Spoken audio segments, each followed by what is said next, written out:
Bonjour, bienvenue sur le Figaro TV. Deux invités et un document exceptionnel dans cette émission, un document que nous vous montrerons dès le début. Ensuite, on se posera une question, quelle stratégie pour Marine Le Pen, quelle stratégie de défense à 2 jours d'une nouvelle mobilisation en soutien à la leader du RN, condamnée cette semaine à l'inéligibilité avec exécution provisoire. Son avocat est l'invité de Point de Vue. Quelle leçon tire Rodolphe Bosselut du jugement? Comment prépare-t-il l'appel? On lui posera la question. Autre manifestation, autre mobilisation, autre colère, celle qui concerne les zones à faible émission, les ZFE.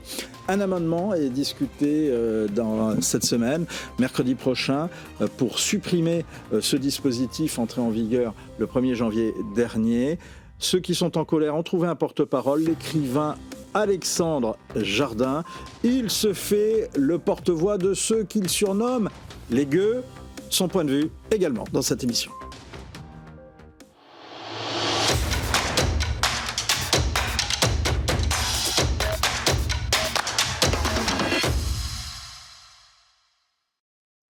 Mais d'abord, direction le camp de Souges, près de Bordeaux. C'est là, nous vous le disions hier, que s'est tenu pendant 2 jours cette semaine le SOFINS, le rendez-vous discret mais incontournable des forces spéciales. C'est l'heure pour ces guerriers de l'ombre de tester les nouveaux équipements, les nouveaux matériels. Et c'est ce qu'ont fait avec eux nos envoyés spéciaux, Timothée Delem, Ronan Lesblaise. Ici sur le camp militaire de Souges avec Benoît de Saint-Cernin, président du Cercle de l'Arbalète, organisateur de ce salon. Hier, on a parlé ensemble un petit peu de cet aspect général sur les missions des forces spéciales. On va avoir un point de vue un peu plus opérationnel à présent. C'est l'occasion de montrer beaucoup d'innovations ici. Il y a un élément, un outil qui est très, très important dans toute la palette utilisée par les forces spéciales. C'est évidemment pour faire la guerre. Et bien, il faut se déplacer. Et il y a notamment ces Polaris. Absolument, c'est ces petits véhicules dans lesquels nous allons aller, qui sont en fait des véhicules ultra légers qui permettent de passer dans beaucoup de terrains très accidentés, qui ne sont pas très consommateurs en énergie et qui permettent aux forces d'être très mobiles. Alors on va justement embarquer dans ce Polaris, essayer de se rapprocher le plus possible de ce que vivent évidemment nos militaires, nos forces spéciales sur le terrain. Concrètement, un engin comme celui-là, c'est utilisé sur quel théâtre d'opération ? Alors la version militarisée de celui-là, ils en avaient beaucoup sur les théâtres dits africains pendant toute la dernière période. Et aujourd'hui, c'est un véhicule qui correspond déjà aux éventuels futurs besoins des futurs théâtres, puisque, comme vous le constatez, ça passe dans tous les terrains, c'est très léger et ça leur permet également d'être furtifs, puisque, comme vous le constatez peut-être, c'est un véhicule électrique. Donc un véhicule qu'on peut retrouver par exemple au Sahel, qu'on peut retrouver peut-être un jour en Ukraine. Alors exactement, dans les 2 cas. Après, j'imagine que la version, on va dire, ukrainienne de ce véhicule sera une version qui supportera bien le froid, parce que pour les batteries, c'est un vrai sujet qu'ils n'avaient pas comme problème au Mali. Bien sûr. Quels sont les atouts d'un engin comme celui-là? Vous l'avez dit déjà, c'est un engin qui est très malléable, et ça, évidemment, c'est très très important pour faire la différence sur le front. Oui, et encore une fois, celui-là, c'est une version civile. Leurs versions militaires sont un peu plus apurées, et sur leur version militaire, ils peuvent accrocher des équipements, par exemple des équipements de radio, et éventuellement des équipements de feu, qu'on appelle de mise à feu. Donc ils ont effectivement, on va d'ailleurs peut-être en voir quelques-uns parce qu'on va passer à côté, ce sont des véhicules devenus indispensables dans le cadre du fonctionnement de la mobilité des forces spéciales. Alors effectivement, on les voit, hein, ces autres Polaris. Là on les voit absolument, vous voyez des exemples ici et sur lesquels ils peuvent. Et celui-là est un très bon exemple d'un éventuel théâtre froid, sur pour notre parler gauche. Clairement. Voilà, ouais. Sur notre gauche derrière nous maintenant. Évidemment avec les chenilles. Avec les chenilles, voilà, tout le monde comprend bien que c'est pas pour le Mali. Évidemment. Voilà. Ce sont des engins évidemment qui transportent des armes, des mortiers essentiellement. Alors ils peuvent tracter des mortiers ou des armes. Sur ces engins-là, c'est que de l'armement individuel quand il est fixé sur l'équipement. Sinon, il permet de tracter des armements plus lourds. À quoi ça sert très concrètement sur le terrain? Ce sont par exemple des infiltrations, des exfiltrations par exemple de commandos? Alors, dans les deux cas, puisque infiltration-exfiltration, c'est quand même le même trajet, ils s'en servent en fait surtout pour être furtifs et rapides, puisque vous véhiculez vos hommes avec ce Polaris sur une zone relativement longue, puisqu'il y a une forte autonomie, en une certaine discrétion, puisque vous êtes électrique, et vous pouvez emmener du matériel. Donc c'est un outil absolument parfait pour eux, et en plus qui est évidemment embarquable en avion, puisqu'il n'y a pas de problème pour le monter dans la 400M. Et là, évidemment, on est au cœur de la mission des forces spéciales. La discrétion, la rapidité pour une action. Ils ont besoin d'arriver vite sur leur cible, de faire leur action et de repartir aussi vite, si possible discrètement. C'est exactement ce qu'un engin comme ça permet. Et maintenant, nous arrivons sur l'hélicoptère des forces spéciales, qui est un autre vecteur très important. Et qui est un petit peu moins discret, mais voilà, pas moins important. On va justement le découvrir ensemble. C'est important parce que cet hélicoptère Standard 2, il est justement dévoilé à l'occasion de ce SOFINS 2025. Là aussi, c'est un élément qui peut nous permettre de faire la différence dans le cas, par exemple, d'une guerre de grande ampleur. Absolument, et c'est un outil qu'ils attendent avec impatience. Je crois que le commandant vous le dira, mais ils attendent, le premier exemplaire sera livré en 2026, et c'est quelque chose de très attendu, et je crois aussi surtout pour le système d'information dans le casque du pilote, car je crois, mais le colonel le dira mieux que moi, il y a des caméras sur le côté qui vont permettre au pilote d'avoir une vision parfaite, et donc ils l'attendent vraiment avec impatience. Et les premières livraisons effectivement à l'été 2026. Merci beaucoup Benoît de Saint-Cernin, et on a rendez-vous effectivement avec l'ingénieur Antoine. Vous avez travaillé à la Direction Générale de l'Armement sur la conception de cet hélicoptère qui est donc très attendu par les forces spéciales. Dites-nous un petit peu quelles sont les caractéristiques de cet engin. Oui, donc le Caïman Force Spéciale est la toute dernière génération du NH90. Son développement qui a été piloté par la Direction Générale de l'Armement se termine puisque nous sommes actuellement à la phase des essais en vol. Donc il est très attendu par les forces. On va en faire le tour. Voilà, en particulier en raison d'innovation par rapport à la version conventionnelle du Caïman. Vous voyez que le nez de l'hélicoptère a été complètement redesigné pour permettre l'intégration de cette caméra, qui est la caméra Euroflir EOS 410 de Safran. À quoi ça sert ça concrètement quand on est sur le terrain? Alors concrètement, ça sert à observer la zone d'intérêt à très longue distance, quelles que soient les conditions météo. Ça permet également de mettre en œuvre différents types de lasers, dont par exemple un laser de désignation de missiles. Ça fait partie des nouveautés par rapport à la précédente version, au standard 1 donc de ce NH90. Exactement. Depuis 10 ans, l'armée française est équipée de NH90 en version terrestre pour les régiments de l'armée de terre conventionnelle. L'idée, en adaptant cette cellule aux missions des forces spéciales, c'est à la fois de bénéficier du retex très bon qu'on a sur la version conventionnelle et également de mettre en place des améliorations qui répondent aux missions des forces spéciales. Alors il y a un autre exemple d'adaptation qu'on a réalisé pour les forces spéciales qui est la possibilité de mettre en place des armements de sabord de type mitrailleuse au niveau des fenêtres arrière de l'hélicoptère. Alors vous allez les montrer. Voilà. Donc on voit que les fenêtres arrière de l'hélicoptère en fait, vont pouvoir s'ouvrir, ce qui va permettre de déployer des supports d'armement à travers ces fenêtres arrière et de laisser libres les portes d'accès à l'hélicoptère pour tout ce qui est mission d'embarquement et débarquement de commando. Mais ça, on le verra plus facilement à l'intérieur. On va continuer de faire le tour. Il pleut un petit peu, mais c'est pas grave. On est justement, on essaye de se rapprocher des conditions dans lesquelles nos forces spéciales évoluent. Cet appareil, dans quelle mesure est-ce qu'il peut nous permettre justement de franchir un cap dans notre armement et dans notre manière d'être opérationnel, en tout cas sur le terrain? Alors un gros avantage du Caïman par rapport au prédécesseur qui était utilisé par les forces spéciales, qui est l'hélicoptère Caracal, c'est sa soute avec une capacité d'emport plus importante et surtout cette rampe d'accès à l'hélicoptère qui va pouvoir s'ouvrir et qui va permettre d'embarquer facilement du matériel, notamment du matériel roulant de type quad. Ça peut être également des motoneiges et on va également pouvoir emporter jusqu'à 20 commandos, donc ce qui permet d'embarquer et de débarquer un groupe important rapidement. Quel théâtre est déployé cet appareil? A-t-il vocation en tout cas à être déployé? Ouais. Alors pour l'instant, l'appareil que vous voyez prototype, donc il est en train de finir ses essais en vol, les premières livraisons commenceront en 2026. Par contre, la version conventionnelle du Caïman a déjà été déployée au Sahel par exemple en opération. Alors justement, on va essayer de comprendre là aussi comment ça se passe concrètement lorsque l'on est en opération. Merci beaucoup en tout cas ingénieur Antoine. On a rendez-vous cette fois-ci avec le commandant Marc. Bonjour commandant, merci d'être avec nous. Vous êtes pilote d'hélicoptère, vous pilotez justement l'innovation dans le régiment qui va avoir l'occasion de se servir évidemment de ce nouvel engin. Expliquez-nous un petit peu comment ça fonctionne pour partir comme ça avec un tel outil. Eh bien, ce que je vous propose, c'est de monter à bord. Allez, on y va, je vous suis. Donc la première grosse différence en fait du NH90 force spéciale avec le NH90 conventionnel, c'est les fenêtres arrière qui ont été ouvertes pour pouvoir mettre en place l'autoprotection de l'aéronef simultanément des deux côtés. Donc on est, c'est-à-dire juste ici, avec évidemment la possibilité de se défendre à travers les fenêtres. Donc ça, c'était un point qui était très important pour nous, de libérer les portes de l'appareil des deux côtés pour être sûr qu'on puisse embarquer et débarquer les commandos sans aucune obstruction, tout en assurant l'autoprotection des deux côtés de l'aéronef. Donc c'est comme ça que vous avez ces deux armes qui sont disposées des deux côtés de l'appareil, exactement. Ce qui est intéressant dans cet hélicoptère aussi, c'est ce que vous voyez ici en avant à gauche, c'est ce qu'on appelle la baie Camorra. C'est une baie qui vous permet de rentrer n'importe quel type de poste radio très rapidement, très facilement, sans nécessité d'intégration sur l'hélicoptère qui pourrait être très coûteux. Grâce à ça, vous avez tout un tas de fonctions qui vous rendent complètement interopérables des commandos et des unités que vous allez appuyer sur le terrain. Une des spécificités de cette baie, c'est également de disposer de la capacité à commander et superviser des drones directement pour l'équipage. Voilà, donc ça va se traduire très concrètement en place avant de l'appareil par une tablette qui sera branchée sur un réseau Ethernet relié à l'intégralité de l'hélicoptère qui vous permettra de gérer toute une situation tactique et en même temps de commander, superviser des drones ailiers qui iront rechercher le renseignement en amont sur la mission.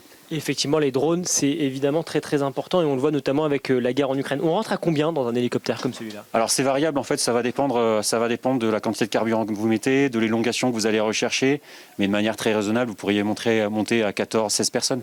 C'est quoi la mission type, la mission vraiment qui pourrait caractériser l'utilité d'un engin comme celui-là? Alors c'est la projection de nos commandos loin dans la profondeur pour conduire des opérations du haut du spectre. Donc on a besoin, pour les projeter, pour les appuyer, pour les récupérer, d'un hélicoptère qui dispose de nouvelles capacités pour le faire.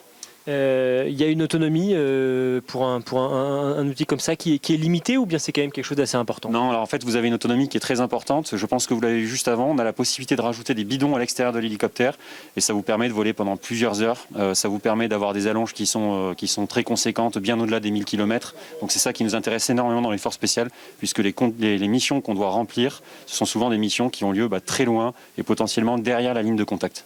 Pour un pilote d'hélicoptère comme vous, on sent que dans le développement de ce type d'engin, on commence à toucher à vraiment quelque chose de vraiment à la pointe de la technologie qui vous permet vraiment de faire des choses extrêmement intéressantes sur le terrain. Oui, tout à fait. Effectivement, en fait, ce qu'on a coutume de dire pour le NH90 FS, c'est que c'est vraiment un hélicoptère qui est en quelque sorte pionnier dans le domaine des sujets d'interopérabilité, de connectivité, de commandement des effecteurs déportés. Donc c'est vraiment un appareil qui a un très haut niveau technologique et effectivement il va falloir qu'on appréhende cet appareil-là parce qu'il va nous apporter des capacités qui sont inédites. Et ça on le voit notamment avec la cabine de pilotage. Vous allez nous y amener. Je vous suis, on va essayer de comprendre un petit peu comment ça fonctionne. Évidemment, il y a plein de boutons partout. Alors je m'installe avec vous et je vous laisse nous décrire un petit peu comment ça fonctionne. Là, je vous cache pas que à première vue, ça fait un peu peur quand même. Alors oui, effectivement, c'est un hélicoptère de nouvelle génération, donc je ne suis pas qualifié sur cet appareil-là aujourd'hui, mais en fait, il n'y a pas de différence majeure aujourd'hui entre un NH90 conventionnel et un NH90 force spéciale au niveau de l'interface, au niveau de l'IHM. En revanche, vous avez quelques outils qui viennent en plus et qui sont différenciants. Par exemple, vous avez cette petite poignée qui est ici et qui va permettre au pilote chef de bord qui est à votre place de prendre la main sur le capteur optronique qui est embarqué à l'avant de l'aéronef. Vous avez la même solution qui est installée ici sur la position centrale avec cet écran qui est disposé là et qui vous permettra d'avoir la recopie également de la caméra. Voilà. Ça se pilote toujours à deux, un hélicoptère? Oui, alors en fait la particularité c'est que dans l'armée de terre en fait et dans les armées d'une manière générale, on a toujours un pilote qui est installé la plupart du temps en place droite, un pilote chef de bord qui est installé en place gauche, qui peut éventuellement être qualifié chef de patrouille et commander l'ensemble de ses ailiers sur une mission. Et puis vous avez ce qu'on appelle le mécanicien navigant, qui est aussi en quelque sorte l'opérateur de la caméra, qui lui est là pour sécuriser la trajectoire et rechercher les objectifs. Est-ce que vous avez parlé notamment d'une flotte d'hélicoptères? Un hélicoptère comme celui-là, ça ne part jamais seul sur le terrain, vous êtes toujours à plusieurs? Tout à fait, donc la plupart des missions qu'on conduit dans les opérations spéciales sont des opérations où on va constituer un module d'hélicoptère en quelque sorte, qui pourrait être armé par des hélicoptères de manœuvre qui auront vocation à déployer les troupes, des hélicoptères d'attaque, par exemple comme le Tigre, qui eux auront vocation à délivrer des feux dans la profondeur ou éventuellement délivrer des feux en appui direct des troupes. Et puis on a aussi la capacité au 4e RHFS à déployer des hélicoptères plus légers, plus anciens, comme les hélicoptères Gazelle, qui eux sont armés soit avec des tireurs qui sont embarqués à l'arrière de l'hélicoptère ou avec des systèmes d'armes en ce qu'on appelle en sabord. Ça pèse combien un hélicoptère comme celui-là et ça peut aller jusqu'à combien en termes de vitesse? Alors, la longe est de plusieurs, ce que je vous disais, hein. Si on l'équipe avec les bidons à l'extérieur, on est globalement sur un hélicoptère qui est capable de voler à bien plus que 1000 km. La masse max au décollage est de l'ordre de 11 tonnes à peu près sur un hélicoptère de ce type. Voilà, donc c'est une grosse machine, effectivement. Oui. Ça illustre, selon vous, quand on voit tout ce qui est développé, ça illustre cette stratégie vraiment du réarmement de notre pays quand on voit ce qu'on est en train petit à petit de mettre en place. Exactement, et en fait c'est très important. C'est un peu, comment dire, c'est un peu ce qui illustre effectivement ces notions de réarmement où on a besoin d'avoir des hélicoptères, plus d'hélicoptères, de créer de la masse. Mais créer de la masse c'est important, mais il faut quand même embarquer aussi un petit peu de technologie aujourd'hui dans nos aéronefs, et c'est le cas en fait sur le NH90. Vous le sentez, vous, en tant que militaire, en tant que pilote d'hélicoptère, ce climat un petit peu qui a changé, ce climat de guerre, la guerre peut-être qui se rapproche. Certains disaient peut-être que dans 3-4 ans, nous serons déployés de manière vraiment massive sur un théâtre d'opération. Vous le ressentez, ça? Oui, tout à fait. Et j'avais un chef de corps il y a quelques années qui disait restez prêt, être prêt et devenir prêt. Et c'est un peu ce qui illustre le 4e RHFS, c'est qu'on a capitalisé sur 15 ans d'expérience en bande sahélo-saharienne. On a été énormément projeté, on a eu d'autres théâtres également. Donc on était devenus les experts du contre-terrorisme en quelque sorte. Et aujourd'hui, eh bien, on se réentraîne aux procédures qui nous permettront potentiellement d'être engagés peut-être dans quelques mois, quelques années, sur des conflits qui pourraient être encore plus durs, où on ne serait plus du tout dans un rapport du fort au faible, et finalement on serait peut-être sur des conflits qui seraient beaucoup plus symétriques. Oui, parce que ce que vous décrivez là, c'est toute une doctrine en réalité des forces spéciales qui est en train d'évoluer. Cette doctrine qui, en tout cas les dernières années, c'était plutôt effectivement ce rapport du fort au faible, où on est sur de l'infiltration. Et en fait là, on se prépare vraiment à un conflit d'ampleur qui se rapproche en fait de ce que font les forces conventionnelles. Exactement, tout à fait. Donc ce qui est intéressant, c'est qu'on est tous passés dans notre qualification pilote par une école. Et dans cette école, en fait, on nous a appris les savoir-faire de base. Et en fait, les savoir-faire de base, c'était finalement l'engagement de haute intensité, être prêt à combattre des colonnes de chars. Et finalement, on retrouve un peu ces scénarios maintenant dans les conflits modernes, et notamment en Europe de l'Est. Donc on recultive ces compétences, on les réentraîne et on se prépare à en développer même de nouvelles, parce qu'il faut savoir effectivement, avec des nouvelles capacités, j'en parlais tout à l'heure, la coopération drone-hélicoptère, des choses comme ça, il faut intégrer ces nouvelles capacités dans les combats du futur. Est-ce qu'il y a une confiance qui se dégage de nos militaires dans le régiment par exemple dans lequel vous êtes, quand on voit par exemple ce type d'engin, on se dit on est quand même plus fort avec ça? Alors il faut faire attention à ça. Parce qu'en fait, ce ne sera pas le système d'armes qui fera l'efficacité du militaire, mais c'est sûr que quand vous avez un appareil comme le NH90FS qui arrive dans votre unité, naturellement que ça va mettre en confiance nos équipages. C'est un appareil qui a des nouvelles capacités. On n'a pas parlé tout à l'heure, mais il y a la tranche arrière, effectivement, qui vous permettra de projeter des forces rapidement, des véhicules, de les récupérer, de mettre en œuvre de la robotique terrestre. Donc c'est des nouvelles capacités qui vont apporter de la confiance, qui vont apporter de l'efficacité, mais l'humain reste au cœur du système, en fait. Combien d'éhélicoptères comme celui-là doivent être produits et doivent être donc opérationnels à partir de l'été 2016? Alors, 2026, pardon, bien entendu. Oui. Là, les premiers hélicoptères nous sont livrés effectivement à compter de l'été 2026, et la cible totale en nombre d'hélicoptères, c'est 18 aéronefs pour le 4e RHFS. Quelque chose dont vous avez hâte, j'imagine, dans les forces spéciales. Mais bien sûr, parce qu'en fait, c'est un moment fort en fait, de la transformation du 4e RHFS, et on attend de pied ferme ce NH90. Oui.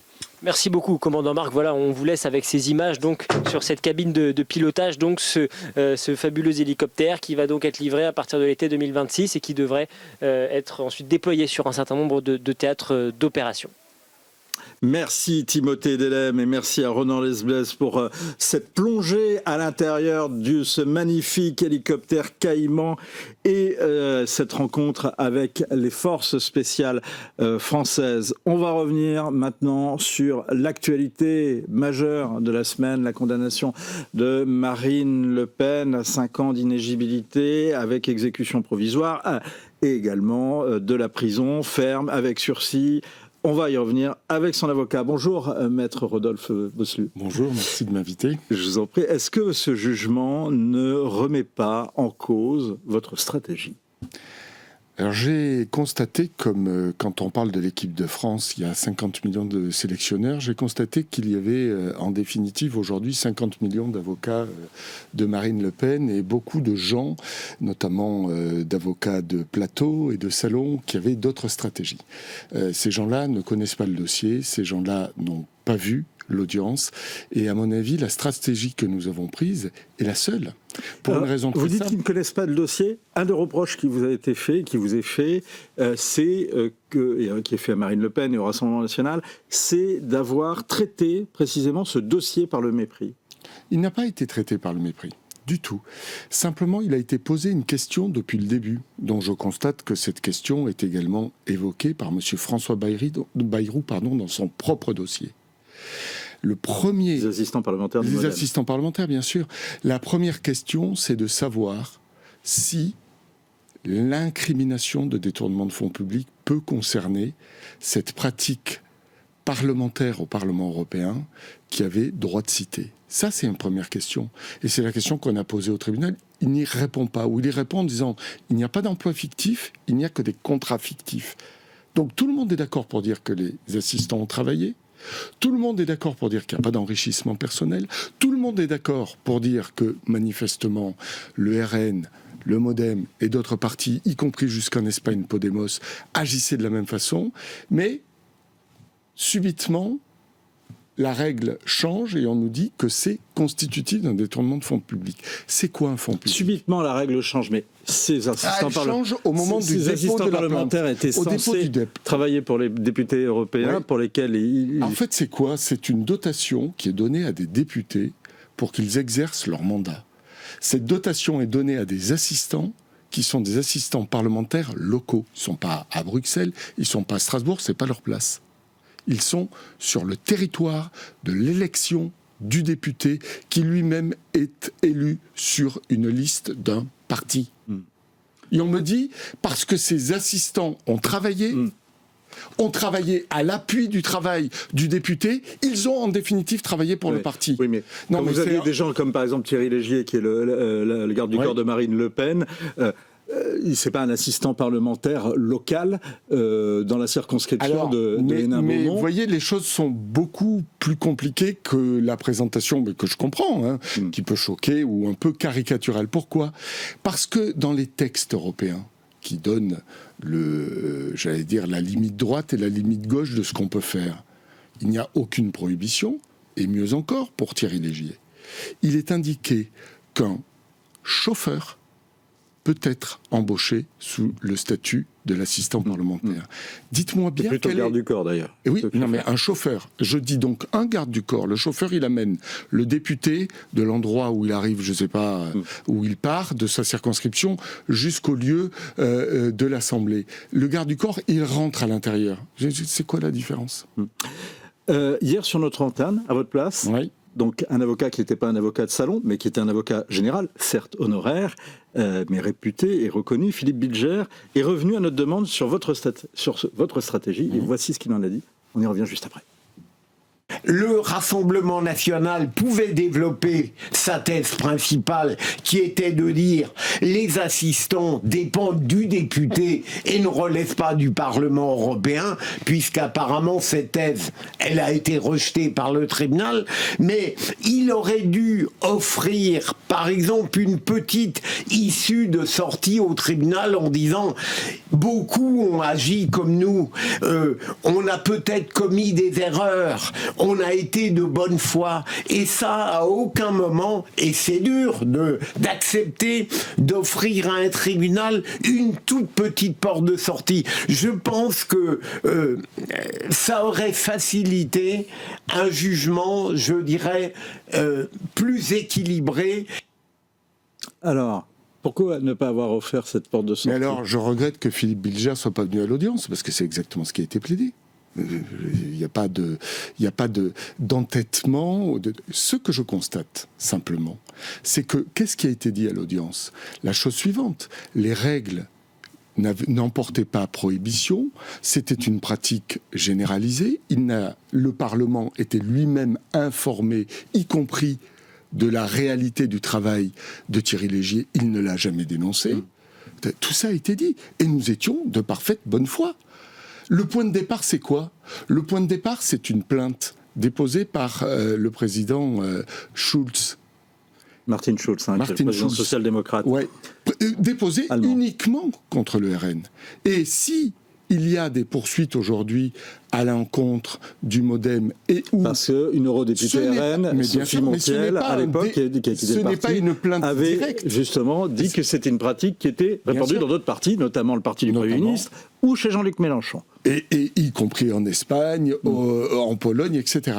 Et d'ailleurs, je constate que le Parlement n'a jamais éprouvé le besoin de déposer une plainte directe. Le parquet français, un peu Il y avait quand même Maître Maisonneuve qui représentait les intérêts du Parlement européen. Mais c'est pas une plainte du parquet, c'est pas une plainte du Parlement, c'est pas une démarche proactive du Parlement vis-à-vis de ces... C'est juste une démarche opportuniste, une fois que la plainte est déclenchée par le parquet, de venir évidemment se constituer partie civile. C'était bien le moins.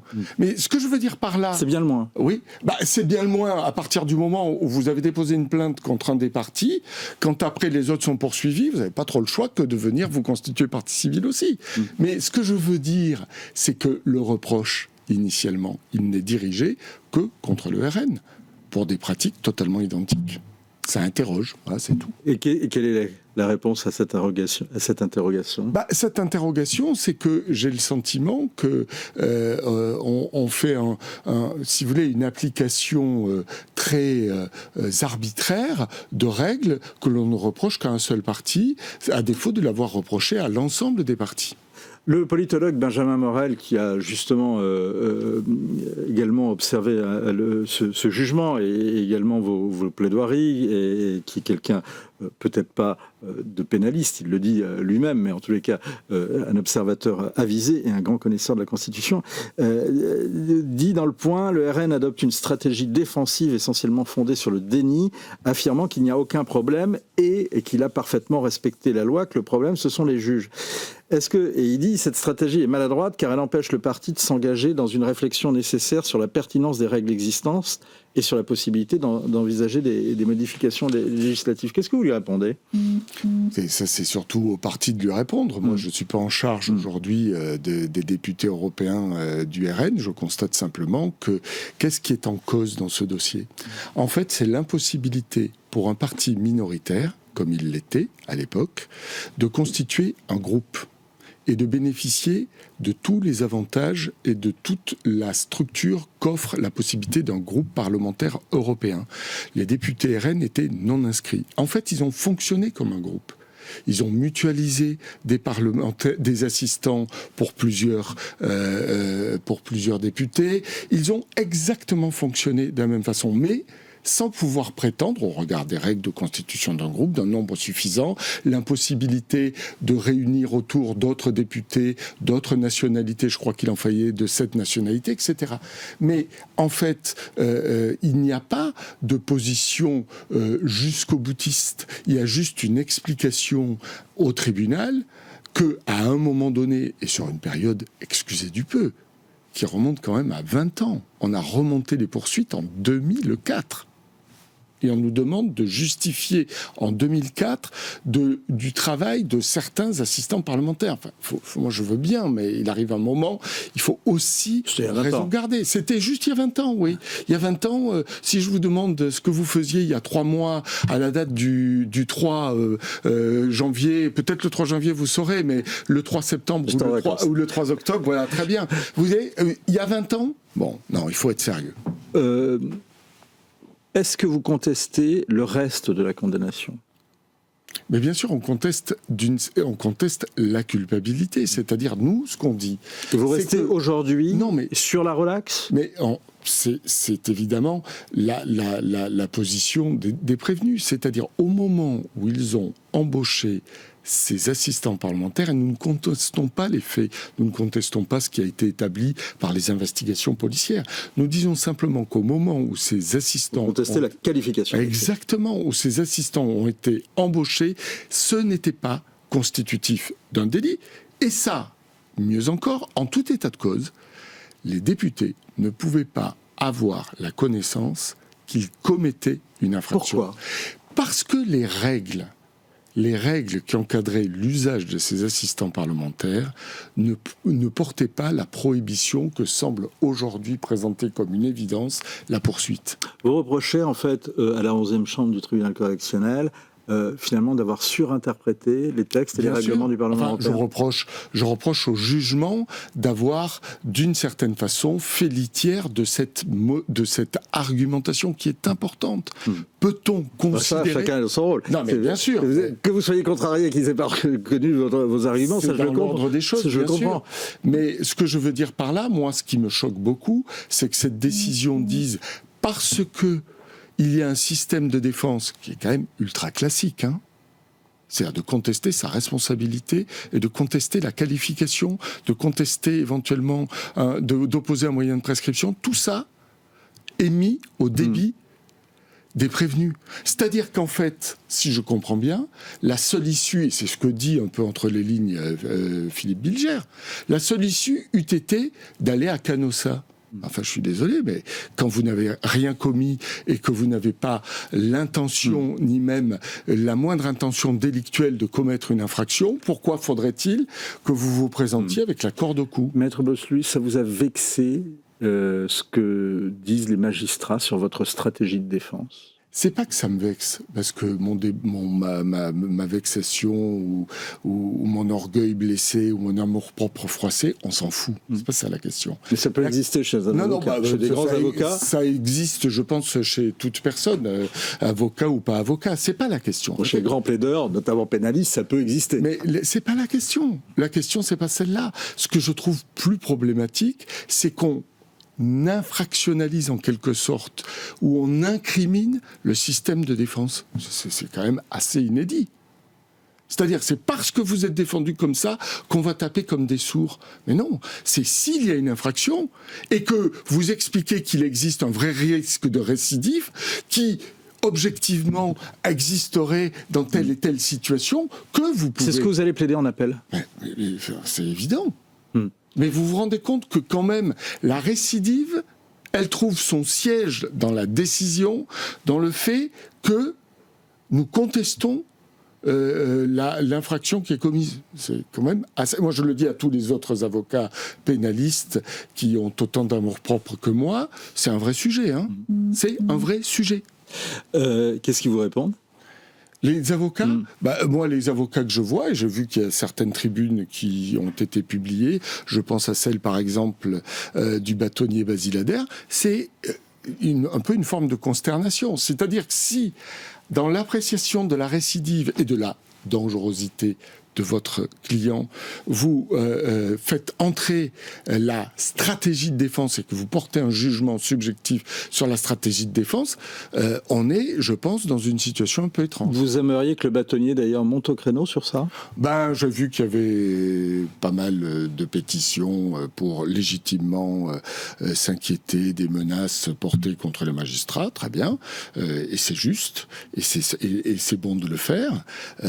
J'ai moins vu de pétitions sur le fait que, d'une façon ou d'une autre... Est-ce qu'il y a plus de solidarité chez les... chez les magistrats que sur les avocats, chez les avocats sur ce Je point-là. vous laisse juge de cette situation. Moi, j'ai fait un constat assez objectif. Je note que vous ne répondez pas à ma réponse, que vous ne répondez pas à ma question.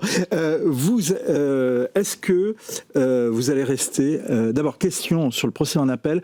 Vous l'attendrez vraiment pour l'été 2026 ? Écoutez, là, je suis, si j'ose dire, sans... Vous craignez pas que finalement, ça soit retardé ? Je n'ai pas la main, on va dire les choses très simplement. Je n'ai pas la main. L'audiencement, c'est le parquet général. Je constate qu'il y a eu un communiqué de la présidence et du parquet général, ce qui est assez exceptionnel, pour nous dire que nous aurions qui était elle-même ici à votre place. eu un jugement avant l'été 2026. Je le note et pour ma part, je m'en réjouis. Mais ce n'est pas moi qui ai la moindre, décision ou possibilité de quoi ou qu'est-ce sur ce sujet. Vous allez rester sur la même stratégie ? Je constate simplement une chose, c'est une inflexion de la motivation du tribunal qui est intéressante, parce qu'elle rejoint un peu le sens de ce que nous avions plaidé et de ce qui a été dit pendant tout ce procès. C'est qu'il n'y a pas d'enrichissement personnel, il n'y a pas de corruption, il n'y a rien de tout ça. On nous dit simplement qu'il y a un enrichissement militant. Qu'est-ce que ça veut dire un enrichissement militant ? Et j'ai la faiblesse de penser que peut-être le tribunal a-t-il voulu subliminalement nous dire que le grief principal, c'était pas tant un grief de détournement de fonds publics, sinon un grief de financement de partis politiques. Mais alors, j'observe que c'est pas tout à fait le même texte qui est en cause et que s'il doit y avoir une requalification, les gens vont être très déçus. Enfin, les gens qui en veulent à Marine Le Pen, c'est que c'est pas du tout non plus les mêmes peines qui sont prévues et les mêmes sanctions.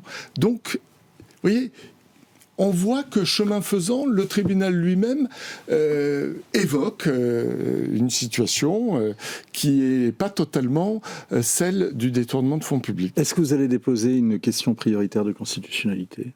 Oui, évidemment. Ça ne risque pas justement de faire durer l'appel et d'amener à une décision qui sera avant l'élection présidentielle de 2027. Vous posez une question qui est extraordinairement intéressante. C'est quoi ? Enfin une. Mais non, elles le sont toutes, mais celle-là davantage. C'est que, en définitive, cette exécution provisoire perturbe, y compris le jeu démocratique, ça a été dit par d'autres que moi, mais perturbe aussi, par l'influence du jeu démocratique, le déroulement serein d'une procédure, parce qu'on est en train d'accélérer le calendrier, et je m'en réjouis, parce que ça sera la possibilité de replaider rapidement et de refaire valoir notre argumentation à d'autres juges.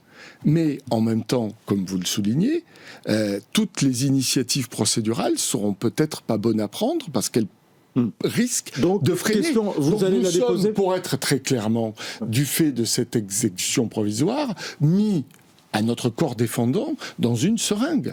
Ah, ça c'est la vérité. Et donc, vous poussez la seringue vers la QPC ? Eh bien, écoutez, tout ça va s'apprécier chemin faisant, une fois que nous aurons davantage d'informations sur les délais, etc. Rodolphe Bossuet, on le précise, vous êtes avocat, vous avez fait connaissance de Marine Le Pen dans le cadre professionnel, puisqu'elle est elle-même avocate. Vous n'êtes pas du tout un militant du RN, du Rassemblement National. Est-ce que vous serez place au banc au Rassemblement de soutien à Marine Le Pen ? Non, je serai dans ma commune où je suis élu, je le dis sans étiquette, dans un groupe d'intérêt communal, parce que nous avons... Dans un département où il y a beaucoup d'élus du Rassemblement National, y compris la principale ville, et c'était un des prévenus d'ailleurs à ce procès. Exactement, mais moi je serai à Font-Romeu pour le conseil municipal de Font-Romeu. Merci beaucoup. Donc sur place. Merci beaucoup Rodolphe Bossuet, et justement ça nous permet de saluer tous les habitants de Font-Romeu, également des Pyrénées-Orientales, de Montlouis, et également ceux de la côte, également de Perpignan à Collioure. Merci beaucoup Rodolphe Bossuet d'être venu sur notre plateau. Est-ce que ça va mal finir? La question se pose parce que c'est le sous-titre d'un petit opuscule signé d'un grand écrivain. Alexandre Jardin veut incarner la colère de ceux qu'il appelle les gueux. Mobilisation prévue ce dimanche dans le collimateur, des zones à faible émission, les fameuses ZFE, des zones défendues mordicus par les élus et responsables écologistes, notamment la chef du parti, chef de file du parti écologiste, Marine Tondelier. Donc moi, ce que je ne veux pas non plus, c'est qu'on jette tout le dispositif pour toutes les villes, y compris les villes qui sont en dépassement des normes qualité de l'air, parce qu'il y a aujourd'hui 40 000 personnes qui meurent chaque année, soit l'équivalent de toute la ville de Douai qui meurt prématurément de la mauvaise qualité de l'air. Bonjour Alexandre Jardin. Bonjour. Merci beaucoup d'être avec nous. Alors, on fait quoi ? Pour rappel, les ZFE visent à réduire la pollution atmosphérique, 40 000 décès prématurés en France. On vient d'entendre Marine Tondelier nous dire l'équivalent de la ville de Douai. Et donc effectivement par l'interdiction des véhicules les plus polluants. Alors, on va au rassemblement dans toute la France avec les motards en colère, dimanche à 14h, de manière à faire pression sur les députés, puisqu'il y a eu un amendement qui est passé la semaine dernière pour abroger ce système infernal. Oui. Voilà. Mais c'est un système qui, justement, vise à lutter contre la pollution atmosphérique. On dit 40 000 décès prématurés par an en France. Alors d'abord, ce sont des chiffres qui datent d'une étude de 1997 reprise par la Commission. Donc c'est évident que le parc automobile en presque 30 ans s'est modifié. Mais surtout, au-delà de ça, il y a un problème de république. On ne peut pas fabriquer des sous-citoyens. On ne peut pas dire aux gens qui ne peuvent pas changer de véhicule, vous n'aurez pas accès aux villes. En fait, on ne peut pas organiser la ségrégation sociale. Et on ne peut pas non plus dire à ces gens-là, vous pourrez rentrer dans les villes sous autorisation administrative. Alors c'est pas possible, quoi. On va revenir sur justement ce qui vous amène à dire ça, mais je vous pose une question qui vous est chère. Encore une fois, on fait quoi si on supprime les ZFE comme le prévoit l'amendement discuté mercredi 9 avril prochain? Est-ce qu'on continue de laisser l'environnement se faire polluer? Certainement pas. Certainement pas, mais tout d'abord, l'environnement est de moins en moins pollué parce que le parc automobile se renouvelle. Mais c'est compliqué, d'après ce que j'ai lu en vous lisant, d'après ce que j'ai vu en vous lisant. Mais il y a un océan entre l'écologie violente, l'écologie autoritaire, voire tyrannique, et l'écologie à laquelle on aspire tous, qui serait une écologie non violente. Ce système-là, si vous voulez fâcher le peuple français avec l'écologie, il faut y aller. Il faut absolument y aller, c'est-à-dire qu'il faut exclure, derrière les 12 millions de véhicules, il faut exclure les plus de 20 millions de citoyens. C'est un tiers de la nation. C'est ça, parce que, c'est ça, c'est-à-dire que on rappelle que les zones à faible émission excluent donc d'un certain nombre de zones, on va y revenir d'ailleurs, les véhicules les plus polluants, ceux qui sont classés critères 3 à 5, et c'est le résultat d'ailleurs d'une loi française et qui est une adaptation à une directive européenne qui impose aux États membres de surveiller et réduire les concentrations de particules fines. Mais d'abord, ce ne sont pas les véhicules les plus polluants, parce que vous pouvez rentrer avec une Ferrari, si elle est récente. Alors que la petite Twingo entretenue par la vieille dame, qui évidemment va moins polluer, si elle n'est pas de la bonne année, donc c'est complètement absurde. On est dans un truc absolument incohérent. C'est le vrai truc technocratique à la con. Pardon. Ce que vous appelez le techno-écologisme. Oui. Alors justement, ce que vous dites dans votre livre, c'est qu'il y a une diatribe, une philippique contre justement ces mesures, et vous dites on exclut toutes les personnes, et les personnes les plus pauvres, les plus nécessiteuses. Oui, ceux qui ne peuvent pas changer de voiture. Et ceux qui ne peuvent pas changer de voiture. Alors justement, Marine Tondelier a été interrogée sur ça. Elle est revenue hier et elle fait une objection par rapport à ça. Et je voudrais qu'on l'écoute ensemble et on y revient juste après. À Lyon, par exemple, dans les mairies écolos, on a fait plein de réunions publiques pour écouter tout le monde, prendre en compte les cas particuliers. C'est des années de travail. Mais les élus vous diront on change d'avis. Mais les élus vous diront qu'ils sont pas complètement hors sol et qu'ils écoutent aussi des électeurs qui leur disent nous on vous suit pas. Certains, vous croyez que les maires écolos ils écoutent pas leurs électeurs? Il y a eu beaucoup de réunions publiques. J'étais à Lyon dans un centre social avec des élus locaux il y a quelques mois et il y avait un monsieur à côté de moi qui avait un vieux monsieur qui avait entendu parler de la ZFE qui me disait tiens vous êtes à côté de moi, j'ai un truc que j'ai pas compris, moi ma femme est dans un EHPAD dans l'Ain donc je vais la voir, il y a quelques quelques dizaines de kilomètres, j'y vais tous les 15 jours, mais je vais pas changer de voiture que pour ça, comment je peux faire? Donc il y avait le maire de Lyon, Grégory Doucet, j'appelle Grégory Doucet en disant ça m'intéresse aussi d'avoir la réponse, et Grégory Doucet lui dit non, pour ce trajet-là, vous êtes considéré comme un petit rouleur, si vous ne faites que ça ira. Le monsieur dit oui, mais je vais aussi à Carrefour une fois par semaine, est-ce que ça je pourrais? Grégory Doucet dit il n'y a pas de problème et vous aurez de la marge.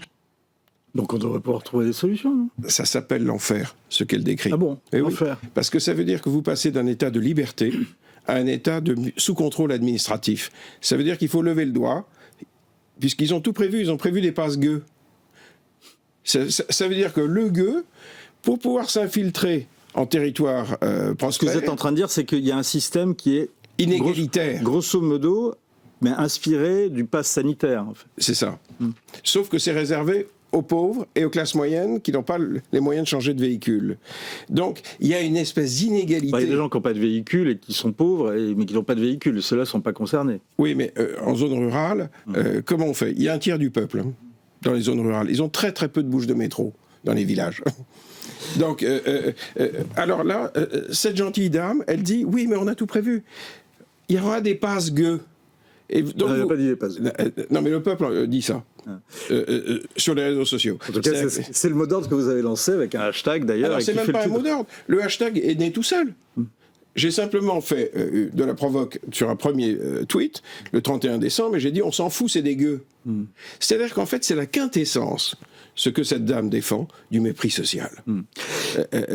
Que vous ont répondu justement? Vous avez rencontré vous dites que vous avez rencontré des élus écologistes. Que vous ont-ils répondu quand vous leur avez posé la question? Je vous cite: comment faites-vous pour déclarer la guerre au peuple sans culpabilité? En général, ils sont mal à l'aise parce qu'ils avaient un logiciel mental qui les préparait pas à exclure les pauvres. Donc ils sont pas à l'aise. Ils disent oui, mais on aurait dû mieux préparer. Donc je leur dis donc on abroge. On se remet à travailler sérieusement dans le respect des classes populaires. Mais on le fait vraiment sérieusement. Et à ce moment-là, ils disent « Oui, mais non, tu comprends, de trucs... » Dans la réalité, à Grenoble, ils ont déjà voté l'exclusion des classes 2 pour 2028. Les classes 2, à Grenoble, c'est 75% des véhicules. Ça veut dire que c'est la mise à mort totale de la ville. C'est un système qu'il faut à tout prix arrêter.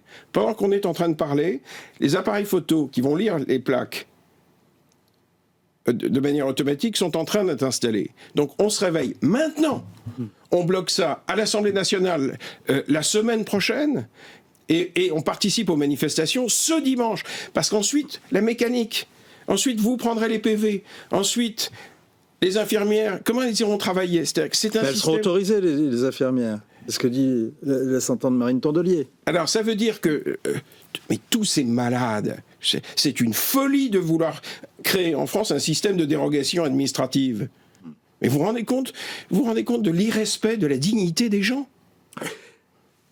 Cela ne concerne d'ailleurs pas que Paris et les grandes villes. Hein. Non. Est-ce que vous soulignez dans votre livre 42, qui à terme, selon les variations, en fait ça crée une insécurité.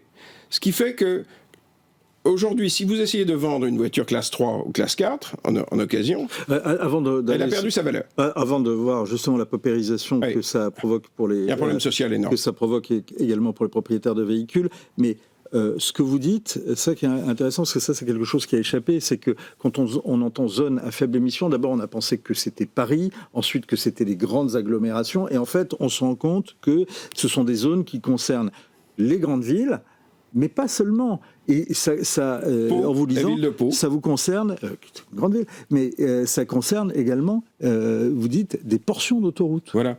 C'est-à-dire que c'est absolument, c'est complètement vicieux. C'est-à-dire que quand on rentre dans certains axes ou certaines rocades, on est considéré comme étant, comme par exemple le périphérique parisien, par exemple, je ne sais pas si c'est le cas. C'est pire, c'est la 86. Donc c'est la francilienne qui est considérée comme une zone à faible émission, et donc dans ce cas-là, les véhicules qui sont pour l'instant en banlieue, qui se disent quand il y a les vignettes critères qui sont pas bons et qu'on continue à rentrer en ville, mais là vraiment même ils pourront plus être chez eux, quoi. C'est ça que vous êtes en train de dire. Ça veut dire que le citoyen français devient un suspect dans son pays. Ça veut dire que s'il part du Nord et qu'il veut aller voir sa grand-mère qui a pris sa retraite à Toulon, il va traverser des ZFE. Un voyage. Donc il va demander des passe-gueux successifs. Alors qu'évidemment, celui qui est prospère passe dans sa Tesla Mais comment on peut créer une inégalité républicaine pareille? Donc tous nos rassemblements et tout le mouvement des gueux, c'est un rassemblement avec les maires, c'est-à-dire avec la base de la République. Alors, c'est ce que disait d'ailleurs Jérôme Chapuis, notre confrère, dans cette interview de Marine Tondelier. Vous croyez vraiment qu'il y a un pays qui accepte de faire des attestations pour aller promener son chien, qui accepte sans broncher un confinement de près de 2 mois, se révoltera? Alors, on a lancé tout ça pour le faire avant. Parce que de toute façon, il se révoltera. Si on va au bout du processus et que les appareils photo commencent à crépiter des PV, dès que les classes populaires s'approchent ou osent circuler, puisqu'on a dit que ça incluait les autoroutes et les rocades, ils ne pourront plus travailler. Est-ce que vous pensez que... Parce que la voiture, c'est le travail. Est-ce que vous pensez que le peuple français peut arrêter de travailler, de payer ses traites, de payer l'éducation de ses enfants? Donc c'est pas possible. Ça veut dire que je suis en train d'essayer désespérément, avec tous les gens qui se rassemblent, avec toutes les associations de maires, parce que, par exemple, David Lisnard, le président des maires de France, est évidemment en faveur des gueux. Presque tous les grands élus locaux, sauf dans les grandes villes où ils rêvent d'allumer tout le monde et de chasser le pauvre, sauf dans ces zones-là, tous les élus locaux... Ils veulent chasser le pollueur, surtout. Oui, mais ils ont oublié... C'est le principe du pollueur-payeur, en fait, cette loi. Mais quand on trie le véhicule, on trie l'être humain. Et on trie l'humain. Vous reprochez au Conseil constitutionnel d'avoir laissé passer cette loi et la rupture d'égalité qui, à vous lire, elle contiendrait. Mais est-ce qu'il a été juste consulté ? Il n'a pas été consulté aussi parce qu'on a introduit dans la Constitution aujourd'hui le principe de précaution. On a introduit la planète. C'est-à-dire que le Conseil constitutionnel aujourd'hui a des conflits de valeurs qui fait qu'il ne vous garantit plus vos libertés publiques. Donc le citoyen doit se lever. Mais vraiment se lever. Qu'est-ce que vous voulez? Vous avez quand même vous appelez à la violence? Non, à des rassemblements. Si vous le faites, je suis obligé de vous arrêter. Parce que mais pas du tout. Je ne peux pas vous laisser le faire. Pas du tout. Dimanche, c'est des rassemblements familiaux. Avec des motards, quand même. Oui. C'est des motards. Mais c'est très sécurisant pour tout le monde. Personne n'a jamais emmerdé les motards. Qui a rendu donc les motards qui vont manifester devant les mairies. Pas que les motards. Il y a aussi les forains, puisque ça met à mort tous les spectacles populaires du cirque populaire aux forains, puisqu'ils ne peuvent plus rentrer dans les ZFE. Également, à Paris, il y aura toutes les associations, la fédération des commerçants, des artisans, des métiers du tertiaire. Il y aura la Ligue de défense des conducteurs. Il y a de plus en plus de gens qui vont venir. Et on doit faire pression avant le passage à l'Assemblée. Rêvons un peu, Alexandre Jardin, s'il y avait un réseau de transport qui fonctionnait, vraiment, avec des bus, des trains, des trams qui roulent nuit et jour, 365 jours par an, en toute sécurité, ça suffirait pas? Non, la vie est complexe. La ligne D du RER, en Ile-de-France, que je prends de temps en temps, il n'y a pas une femme après 20 heures. Mais si, justement, on rétablissait la sécurité. Oui, mais en vrai, là je vous parle de la réalité, ce soir, il n'y a pas de femme à partir d'une certaine heure.